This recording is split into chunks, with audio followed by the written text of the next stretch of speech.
happy, be healthy, be your best. Good morning, greetings, and welcome to Be Happy, Be Healthy, Be Your Best. I'm going to be talking this morning about something that a lot of people really love, and that is a cup of joe, coffee, in connection with hydration. Now, in particular, it's actually a talk about caffeine and hydration. There are other sources of caffeine as well. We'll talk a little bit more about that later. But I thought you'd be really fascinated by some of the trivia that I was able to come across that has to do with coffee. Now, the reason I'm talking about coffee first is 3 out of 4 Americans drink coffee every morning. I have my notes here. 49% of those Americans that drink coffee every morning drink 3 to 5 cups a day. Now, take a guess on how many cups of coffee are consumed every day, worldwide. Let's say about this size, about average. 2.25 billion. 2.25 billion cups of coffee every day are consumed worldwide. Now, baby boomers are the biggest consumers. Those are the people that are born between 1946 and 1964. I raised my cup to you. I was born in 1956, so I'm right in there. Now, myself, I drink an average of 2 cups of coffee a day, usually in a row in the morning, occasionally one in the afternoon. And you'll see why sometimes I need that one in the afternoon later. Now, actually, coffee beans, they're actually seeds. Did you know that? They are cherry-like berries, but because of the similarity to other beans, legumes, whatever, they've come to be known as coffee beans, not coffee seeds. So, now, guess who drinks the most coffee in the world, country-wise? I thought, United States, right? We got them beat. Look how big the country is, and we already said that 3 out of 4 Americans drink coffee every morning, and 49% of them drink 3 to 5 cups a day. So, what's the country with the most caffeine consumption? Finland. Finland. The average person in Finland drinks 27.5 pounds of coffee every year. 27.5. Now, guess what it is in the United States? I was really surprised. The average is 11 pounds per year in the United States. Now, granted, the 49% that drink 3 to 5 cups a day probably are doing a little more, and there's other people doing a little less, but it averages out to 11 pounds of coffee a year. So, what is the deal with caffeine and with hydration? Well, caffeine can have a major effect on some of the things in the body. And there really is a reason for why that happens. So one of the main things is just timing. You know, most people, they wake up, they stumble to the kitchen, they push the button on the coffee maker. It's something that they do the first thing in the morning. However, there's a reason not to grab coffee very first thing in the morning. Here's how this works. In the body, there is a neurotransmitter called adenosine, okay? It's actually part of the ATP production in the mitochondria. But for now, we're just going to consider the adenosine. So adenosine affects the cortex of the brain, the hippocampus, the cerebellum, the heart, the lungs, the spleen, the intestines. It builds up slowly during the day, and it's what its function is to build up during the day so that you get sleepy at night and you have a good night's rest. Now, here's the conundrum. Enter caffeine. So what happens when you have caffeine during those, first half hour when you get up? Well, whether it's in the form of coffee or black tea. You also have a lot of caffeine. There's caffeine in chocolate, and a lot of people surprisingly don't go for the cup of joe first thing, but they do grab something like a Coke or a Pepsi or a Mountain Dew first thing in the morning. Oh, first of all, you know what? There was an interesting trivia that I didn't realize. The first time that caffeine was allowed to be introduced into colas, Pepsis, Mountain Dew, anything like that, the first time that it was approved by the FDA was in 1958.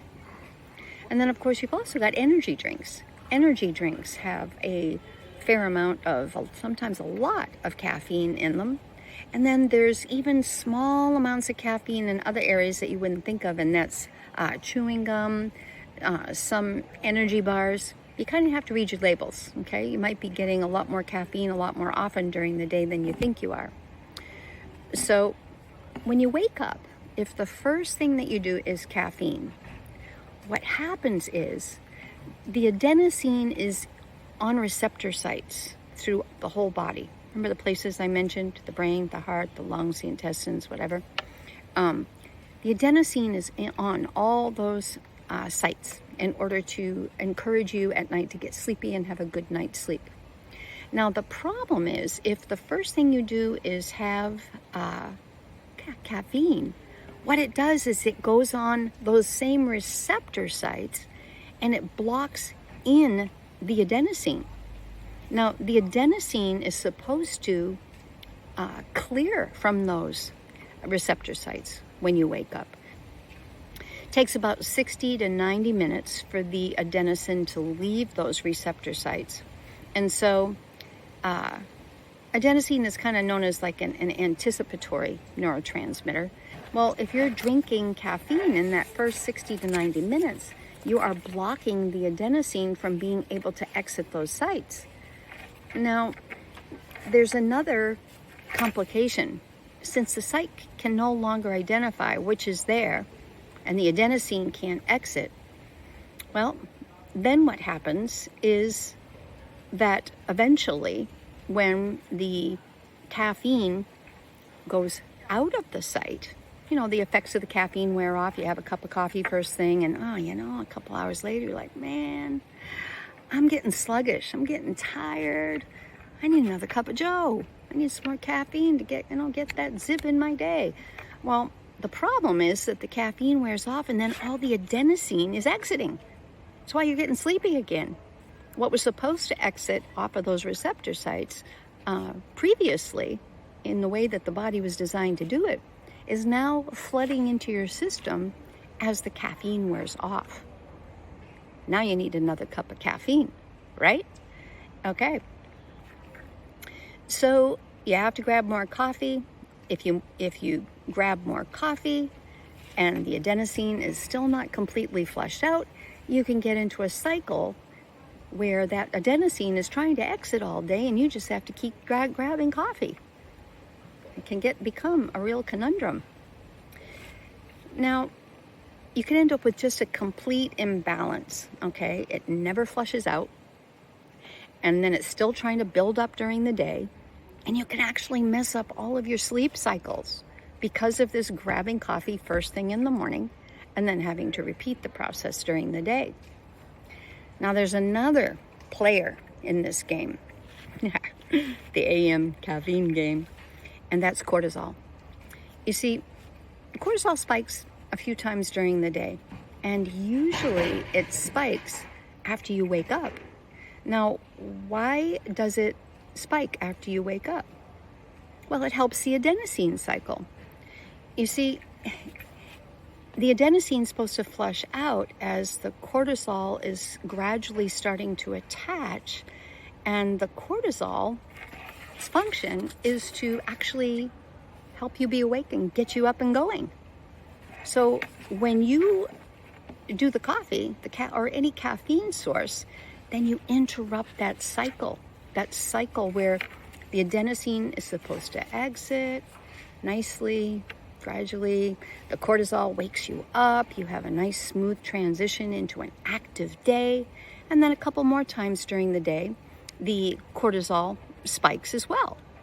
Now, if you're reaching for caffeine all day because you've interrupted that cycle and the adenosine's making you sleepy and the cortisol doesn't get to do its job and you're relying on the caffeine, you can see where it becomes a real problem. So what are you supposed to do? All right.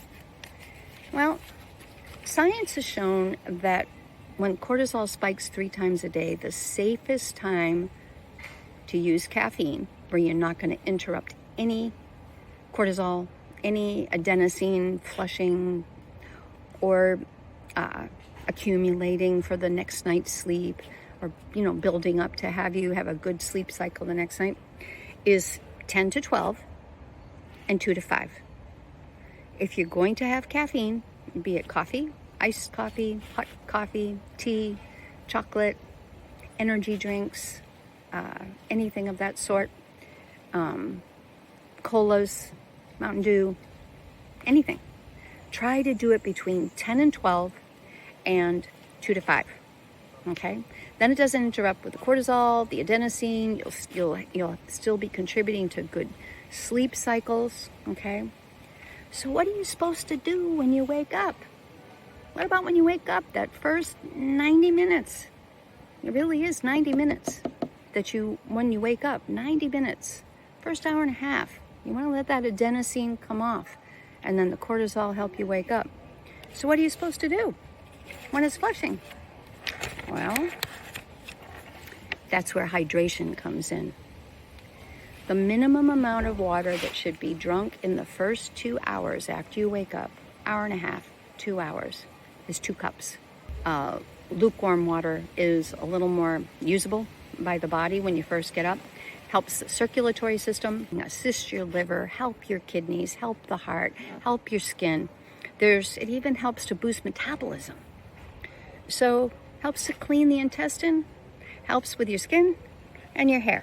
Okay? So there's a lot of reasons to just drink that water for the first 90 minutes when you get up. Now here's the other thing. They found in a study that when people did that couple cups of water, the cool thing was they started to overcome the craving for coffee. See, the first week can be rough. You go off of coffee and it's like, oh man, that first thing. For one thing, it's a habit. For another thing, your body's used to the caffeine being there to function instead of the cortisol, and it's used to the adenosine hanging around and releasing later where you get sleepy. So kind of takes a while to get over that habit. Plus, let's face it, we like having that first thing in the morning. So, but here's the good news. Within about 2 weeks, cravings were gone. So, now another thing that they found was that studies showed that when people drank caffeine first thing in the morning, the reason possibly that they even like it so much, and the study wasn't saying that coffee was addictive, but it was pointing out that when you drink caffeine, the dopamine in the brain sticks around for a little bit longer.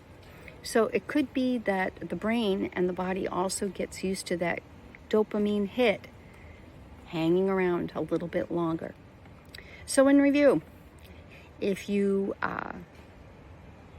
want to do the best thing for your body, don't grab the cup of joe first thing in the morning. Put it off for a minimum of 90 minutes. At the same time, sip and drink at least 2 cups of water in the first 90 minutes. Let that adenosine come off of the receptor sites in your body. Let the water help it do so. Let the cortisol start to spike and the way the body was intended start to give you your energy. Let the water help that cycle. And then after that 90 minutes or a couple hours, have a couple cups of joe, and in the afternoon, 2 to 5, have another cup, and you won't be interfering with anything. And that's why sometimes in the afternoon between 2 to 5, I do grab a cup of joe. And I can enjoy the cup of coffee, get that little bit of a hit from the caffeine, and go through the rest of my day. So I hope that you've enjoyed this information. And right about now, let's see. It's 10:30. So I've already taken a 3-mile walk. I go to Jamaica each year for a couple weeks and stay at an inexpensive place to collect my thoughts and plan for the next year. Did this video for you because it seemed appropriate, because I have not had my coffee yet. So I am going to go and have a couple of cups of Joe. Oh, just for the record, for demonstration purposes, this cup was empty earlier. So be happy, be healthy, be your best. We'll have more on hydration in other episodes. Have a great day. And like I said, I'm Deborah Bruce from Be Happy, Be Healthy, Be be your healthy. best. Be Have a your great day. best.